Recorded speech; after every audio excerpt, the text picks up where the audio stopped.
সে আমাকে নির্যাতনের জন্য কারেন্টে শক দেওয়ার জন্য পায়ে হাঁটুতে মারার জন্য যখন আমাকে প্রস্তুতি নিতে বলতো, এই চেয়ারে যারা বসে তারা মন্ত্রী হয়। আমি বললাম এটা কি বললেন? বলছি হ্যাঁ, এই যে এখন আপনাদেরকে নির্যাতন করা হচ্ছে, আবার আপনারা যখন ক্ষমতায় যাবেন আপনাদের নির্দেশে ওদেরকে ধরে নিয়ে এসে আমরা আবার পিটাবো। চোখ বেঁধে আমাকে দুটা প্রপোজাল দিল, বললো যে এখন যদি আপনাকে আমরা শুট করি তাহলে এটার নাম হবে বন্দুকযুদ্ধ, আর যদি আপনাকে ছাদ থেকে ফেলে দেই তাহলে হবে আপনি পালাতে গিয়ে মারা গেছেন। আপনার কথায় শিবির চলে, আপনার কথায় জামাত চলে, আপনারা বহুদিন ধরে খুঁজতেছি, আপনার নামে 20 লাখ টাকার আমার তখন ডিক্লারেশন আছে। আমি ছাত্র শিবিরের সাবেক কেন্দ্রীয় সভাপতি শফিকুল ইসলাম মাসুদ সহ শীর্ষ সন্ত্রাসীদের গ্রেপ্তার করা হয়েছে। হেডলাইন টিভিতে আমি গিয়ে দেখতেছি অফিসে। মিন্টো রোডে ডিপিএসে তাদের ঘোষণা ছিল যে এখানে শুধুমাত্র আজরাইলের কার্যক্রমটাই আমরা নিয়ন্ত্রণ করতে পারি না, আর বাকি সব আমরা নিয়ন্ত্রণ করি।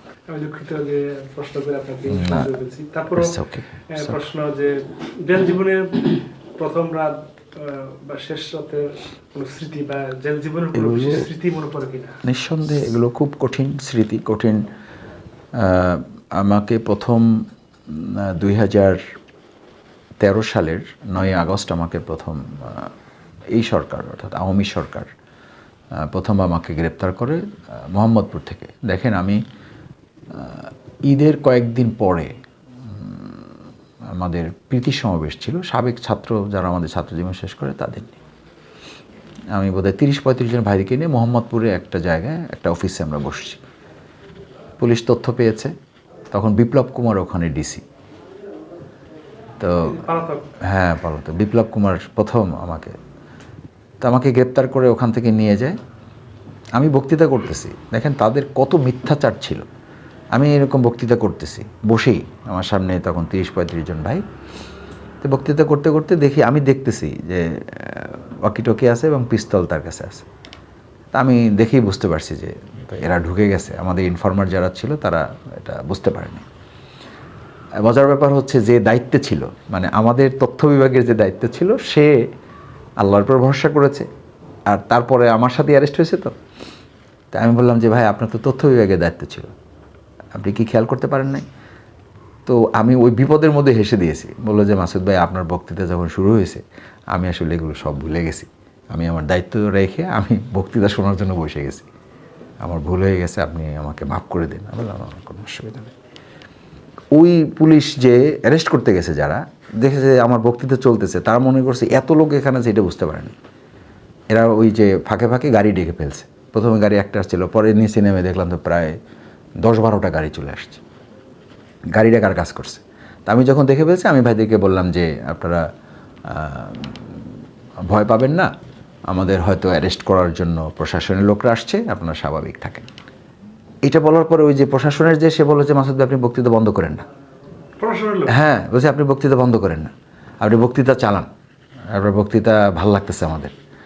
মন থেকে বলছে না কি বলছে আল্লাহ মালিক ভালো জানে, হয়তো প্রস্তুতির জন্য সময় নিচ্ছে হইতে পারে, আবার মন থেকে বলতে পারে। বলছে আপনার বক্তৃতা আপনি চালান, আপনি বক্তৃতা থামায়েন না, কারণ তারা লোকেরা নাড়াচাড়া করবে, আমাদের অসুবিধা হবে।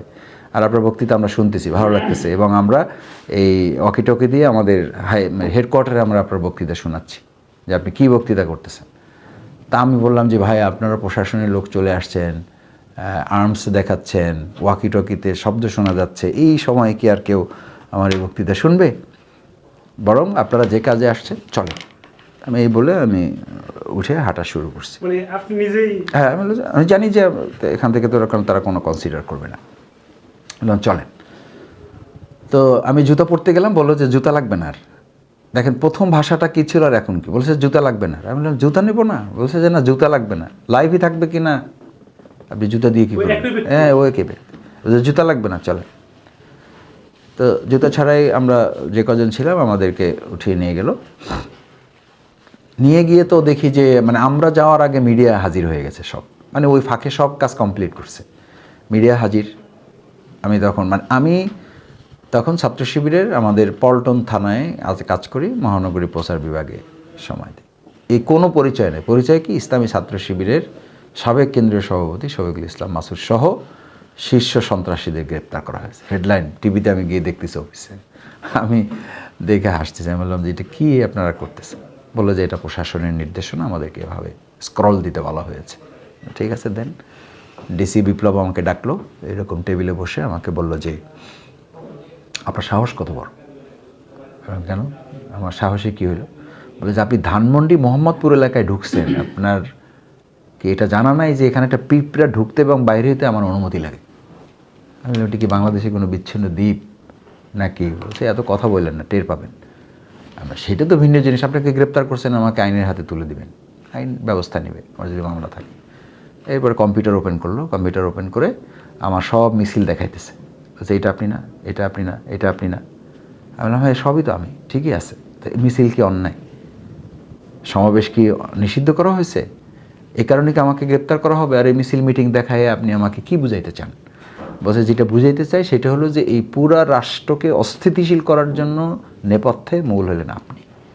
আমি বললাম আমি তো শিবির ছাড়ছি এখন থেকে 7 বছর আগে, 2007 সালে আমি ইসলামী ছাত্র শিবিরের কার্যক্রম শেষ করে আমি জামাতে। বলছেন আপনি শিবির ছাড়ছেন, বাট শিবির এবং জামাত দুটাই আপনি চালান।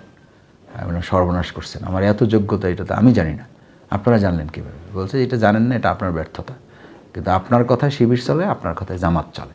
আপনারা বহুদিন ধরে খুঁজতেছি, আপনার নামে 20 লাখ টাকার আমার তখন ডিক্লারেশন আছে যে ছাত্র শিবিরের সাবেক কেন্দ্রীয় সভাপতি শফিকুল ইসলাম মাসুদকে ধরিয়ে দিতে পারলে একদম পুলিশের ডিএমপিতে ছিল, ঘোষণা ছিল আমাদের এরকম 20-25 জনের, তার মধ্যে নাম্বার 1 আমাকে। এটা হলো 28 অক্টোবর থেকে আমাকে টার্গেট, 2006 সালের। এবং এটা আওয়ামী লীগ বহুদিন মানে বিভিন্ন জায়গায় এটা দেখাতো, প্রজেক্টরে দেখাতো। আমাকে নাম দিয়েছিল নিজামী মুজাহিদের সেনাপতি। এই স্ক্রল করে আমাকে দেখাইতো, কি দেখাইতো? আমার হাতে একটা ছোট, এত 1 হাত পরিমাণ বা তার ছোট একটা লাঠি নিয়ে আমি তখন, অথচ তারা মানে স্ট্যান্ড গান ব্যবহার করেছে, AK-47 ব্যবহার করেছে, চাইনিজ পিস্তল ব্যবহার করেছে। বিপরীত পক্ষে যারা ছিল 14 দলের আওয়ামী লীগের শেখ হাসিনার তৎকালীন নির্দেশে যে লগি বৈঠা, মূলত তো লগি বৈঠা শোপিস, আসলে তো নিয়ে আসছিল একদম সব আগ্নেয়াস্ত্রগুলো। তো তখন থেকে তারা আমাকে টার্গেট করেছে। ওই সময়ে তারা আমাদের এই অফিসে আগুন ধরাতে চেয়েছিল, এই মহানগরী অফিস, এখান থেকেই আমাদের প্রোগ্রাম উত্তর গেটে ছিল, অফিসে আগুন ধরাতে চেয়েছিল।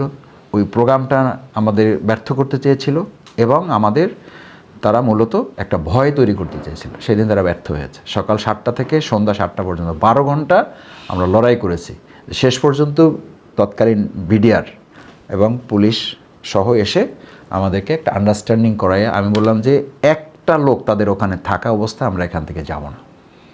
আমাকে অনেক রিকোয়েস্ট করলো। আমি বললাম ভাই দেখেন, সকাল থেকে আমরা একসাথে আছি, আপনারা প্রশাসনের লোকরা আছেন, আমরা আপনাদেরকে কিন্তু কোনো ক্ষতি করি নাই, সুতরাং আপনারা তাদেরকে সরাইতে হবে আগে, তারপরে। আবার ওদের সাথে কি কথা বললো, ওরা গেল, তারপরে আমরা আমাদের ভাইদেরকে নিয়ে, আমি তখন শিবিরের কেন্দ্রীয় সভাপতির দায়িত্ব পালন করি, এই পাশেই আমাদের শিবির অফিস, আমি ওখানে আসলাম। প্রথম রাতে দেখেন গ্রেপ্তার করে আমাকে রাত 3টার সময়, এই তো ডিসি বিপ্লব কুমার বললো যে বুঝতে পারবেন আপনি, তা আমি তখনই বুঝছি যে আমাকে তারা স্বাভাবিক রাখবে না। রাত 3টার সময় আমাকে মাইক্রোতে করে ডিবির কয়েকজন সদস্য সহ আমাকে বললো যে আপনার বাসায় যেতে হবে। তা আমি বাসায় যাচ্ছিলাম না, যে আমার ওয়াইফ তখন 7-8 মাসের প্রেগনেন্ট, আমার মা বৃদ্ধা, আমার বাবা বৃদ্ধা, দুইজনই বাসায়, একটা বাচ্চা তখন আমার আছে। আমি খুব শক্ত থাকার চেষ্টা করলাম, তো যারা যত কিছুই করুক আমি কোনোভাবেই আমার বাসায় আমি নিয়ে যাব না তাদেরকে। আমি যত শক্ত থাকি তারা তত আমাকে নির্যাতন করে। এক পর্যায়ে তারা আমাকে একটা বিল্ডিংয়ে নিয়ে গেল। আমি বললাম যে ওখানে চলেন, ওখানে তাদের পাইতে পারি। তা আমি জানি যে এখানে তাদের থাকার কথা না, আমি তারপরে বললাম যে চলেন গিয়ে দেখি। আমি যাওয়ার পরে যখন পাওয়া গেল না কাউকে, তখন তারা আমার উপর আরও ক্ষুব্ধ হয়ে গেল। আমাকে নিয়ে ওই বিল্ডিংয়ের মালিককে নিয়ে আসলো। মালিককে নিয়ে এসে ছাদের দরজা খুললো, ছাদের খুলে গেট খুলে আমাকে ছাদে উঠালো, সব থেকে আমাকে আলাদা করে ফেললো। 3 জন ডিবির সদস্য আমাকে নিয়ে পিছনে, আগে হ্যান্ডকাপ ছিল সামনে, এবার পিছনে হ্যান্ডকাপ বাঁধলো, চোখ বেঁধে দিল। চোখ বেঁধে আমাকে 2টা প্রপোজাল দিল। বললো যে এখন যদি আপনাকে আমরা শ্যুট করি তাহলে এটার নাম হবে বন্দুকযুদ্ধ, আর যদি আপনাকে ছাদ থেকে ফেলে দেই তাহলে হবে আপনি পালাতে গিয়ে ঝাঁপ দিয়ে মারা গেছেন। আপনি 2টার মধ্যে কোনটা আপনার কাছে পছন্দ হয়? আপনি বলেন যে মানে একটা স্বাভাবিক মানুষের, আমি মানে আমাকে অ্যারেস্ট করেছেন, আপনি আইনের কাছে নেবেন, থানায় নেবেন, মামলা দিবেন, জেলখানায় পাঠাবেন, রিমান্ড হবে। আপনি আগেই আমাকে মেরে ফেলার ডিসিশন নিচ্ছেন কী করে? এটা একদম প্রথম যেদিন গ্রেপ্তার করলো 9 আগস্ট, সেই রাতে আমাকে 3টার সময় ওই বিল্ডিংয়ের ছাদে উঠিয়ে তাদের প্রস্তাব হলো যে আপনি যদি এখন লাফ দিয়ে পড়েন তাহলে হবে আপনি পালাতে গিয়ে মারা গেছেন, আর যদি আপনাকে এখন শ্যুট করি তাহলে আপনাকে আমরা মানে কি বলে যে বন্দুকযুদ্ধ বলে আমরা এটাকে মারতে হবে। এখন দুটার কোনটা আপনি করবেন না? তা আমি বললাম যে দেখেন, আপনারা যে দুটো পথ আমাকে বলছেন, এই দুটো পথের রেজাল্ট তো একই, সুতরাং সিদ্ধান্ত আপনারা নেন। এটা রেজাল্ট তো ভিন্ন না, পথ দুটা, রেজাল্ট তো একই। বলে যে আচ্ছা বুঝি, খুব শক্ত মানুষ। আমি বললাম দেখেন, আমার পরিস্থিতি আর আপনিও এটা না বোঝার কোনো কথা না। তো বলে ওখান থেকে বললো যে না, এর দিয়ে কাজ হবে না, এর দিয়ে আরও অনেক কাজ করাইতে হবে, এই চলো। তো দিয়ে আমাকে নামিয়ে নিয়ে চলে আসলো, নিয়ে আমাকে ডিবিতে রাখলো, ডিবিতে নিয়েই আমাকে আলাদা করে ফেললো। তো আলাদা করার পর থেকে ওই ভাইয়েরা আমার সাথে যারা ছিল তারা খুব কান্নাকাটি করতেছে। মানে অ্যারেস্টের পর থেকেই ওই ভাইয়েরা কেউ তাদের নিয়ে ভাবে না, প্রত্যেকের বক্তব্য হলো যে মাসুদ ভাই আপনি অ্যারেস্ট হলেন কেন? তাই আমি বললাম অ্যারেস্ট তো আমিও হই নাই আপনাদের জন্য, আর আপনারাও আমার জন্য হন নাই। আল্লাহ তাআলা আমাদের যেভাবে নসিবে রেখেছেন ওটা হয়েছে। তো ওই দিন রাতটাই আমার জন্য মানে একটা বড় দুর্যোগের রাত গিয়েছে। রাতে নেওয়ার পর থেকেই তারা আমাকে অব্যাহত অত্যাচার করতে থাকলো, মানসিক শারীরিক, ঘুমোতে দিল না। 5 মিনিট পর পর একজন যায়, গিয়ে জিজ্ঞেস করে আপনার বাপের নাম কি, গ্রামের বাড়ি কোথায়? তা আমি বললাম ভাই এটা তো লেখা আছে আপনাদের ওখানে। একজন এসে বোধহয় কোনোভাবে আমাকে মানে ভালো জানে বা বুঝতে পারে, বলে যে মাসুদ ভাই এটা আমাদের টর্চারের একটা স্টাইল, এটা আমাদের ডিউটি দেওয়া আছে, আপনাকে 10 মিনিট পর পর এসে আপনাকে আমরা জিজ্ঞেস করবো, একই কথা আপনি বলবেন। তা আমি এটা কোনো কথা? বলছে হ্যাঁ, আপনাকে আমরা ঘুমাবো না আর আপনি ঘুমাবেন, আপনাকে ঘুমানোর জন্য নিয়ে আসা হয়েছে এখানে। আপনি যদি ঘুমাইতে না পারেন এবং আপনি এরকম টানা 1 দিন 2 দিন 3 দিন যখন ঘুমাবেন না, তখন আপনাকে যা জিজ্ঞেস করবো আপনি সেটাই বলবেন। আমি বললাম ভাই ওটা আমি এখনও বলবো। বলছেন আপনাকে ভারসাম্যহীন করা পর্যন্ত এটা আপনার প্রতি চলমান থাকবে। মানে আমাকে পাগল বানানোটা তাদের টার্গেট, যে আমাকে ঘুমোতে দেবে না, আমাকে খাইতে দেবে না, আমাকে ওয়াশরুমে যেতে দেওয়ার জন্য ওখানে কমপক্ষে 1 ঘন্টা সিরিয়াল দিতে হয়, একদম কৃত্রিম। মানে আছে আপনি বসেন, যখন হবে তখন আপনাকে জানানো হবে। মানে হেন অত্যাচার নাই। ডিবি অফিস ওখানে, ওটাকে মিন্টো রোডে ডিবি অফিসে তাদের ঘোষণা ছিল যে এখানে শুধুমাত্র আজরাইলের কার্যক্রমটাই আমরা নিয়ন্ত্রণ করতে পারি না, আর বাকি সব আমরা নিয়ন্ত্রণ করি। আমরা এখানে কাউকে জীবন দিতে পারি না, আর বাকি সব আমরা করতে পারি। মানে মারতে পারে কিন্তু কারো জীবন দিতে পারে না। ওরা মানে নিজেরা গল্প করতো, খুব অহংকার করে বলতো যে ডিবি অফিস হচ্ছে সেই জায়গার নাম যেই জায়গায় শুধু জীবন দেওয়া যায় না, আর বাকি সব এখান থেকে করা যায়। এই শক্তি আমাদের এখানে আছে। সেই ডিবি অফিসে আমি 67 দিন থাকছি। মানে ওটা শেষের দিকে আমার কাছে বাড়িঘরের মতো মনে হয়েছে, যে আমার বোধহয় এখানেই থাকতে হবে হয়তো আর কি। তো ওরা বলতো যে আপনাকেও আমরা আর কত জিজ্ঞাসাবাদ করবো তাও বুঝতেছি না, সরকারও চাচ্ছে, কি করবো ভাই ধৈর্য ধরেন। মানে কতটা মস্কারা করতো এবং কতটা উপহাস করতো। যেই চেয়ারে বসেই আমাকে নির্যাতনের জন্য, কারেন্টের শক দেওয়ার জন্য, তারপরে পায়ে হাঁটুতে মারার জন্য যখন আমাকে প্রস্তুতি নিত, বলতো নিজেরা বলতো এই চেয়ারে যারা বসে তারা মন্ত্রী হয়। আমি বললাম এটা কী বললেন? বলছি হ্যাঁ, এই যে এখন আপনাদেরকে নির্যাতন করা হচ্ছে, আবার আপনারা যখন ক্ষমতায় যাবেন আপনাদের নির্দেশে ওদেরকে ধরে নিয়ে এসে আমরা আবার পিটাবো, আবার তাদেরকে নির্যাতন চলবে, কারণ ইতিপূর্বেও এভাবে হয়েছে। সুতরাং এই চেয়ার আপনি বসছেন, আপনিও মন্ত্রী হবেন। পাশে আরেকজন হাসতেছে, বলছে উনি তো মন্ত্রী আছেই, তিনি শিবিরের কেন্দ্রীয় সভাপতি ছিল, উনি জোট সরকারে ওনাদের 2 জন মন্ত্রী ছিল। তা আমি মনে মনে ভাবতেছিলাম যে একটা দেশের প্রশাসন কতটা মানে দলবাজ হলে একটা মানে সাধারণ আসামিকে এই কথা বলতে পারে যে মানে একদিকে নির্যাতন চলবে আর একদিকে মন্ত্রিত্বের সে মানে বয়ান শোনাইতেছে, মানে প্রলোভন না, মানে এটা একটা তামাশা করা আর কি। তো আমাকে বলছিল যে এই চেয়ারে যে বসে মানে শুধু নির্যাতনের চেয়ার না, এই চেয়ারে এর আগে আমুরা বসছে, এই আমার নাম শোনাইতেছে, এই যে এই তোফায়েলরা এখন মন্ত্রী আছে, এরা এই চেয়ারে বসছে, আমরা এদেরকে নিয়ে আসছি, আবার কয়দিন পরে তাদেরকে নিয়ে আসবো। তো আমার কোনো কথাই ওদের ভালো না হলেও এটা তো কথা সত্য হয়েছে। পরে দেখলাম যে ওরা বলছে যে এই চেয়ারে এখন আপনাদের নিয়ে আসছি, আবার আপনারা নির্দেশ দেবেন ওদেরকে ধরে নিয়ে আসবো, ওদেরকে বসাই দেবো। তো আমি তো তখনই বলেছিলাম যে এই অবস্থায় তো আসলে পরিবর্তন হওয়া দরকার।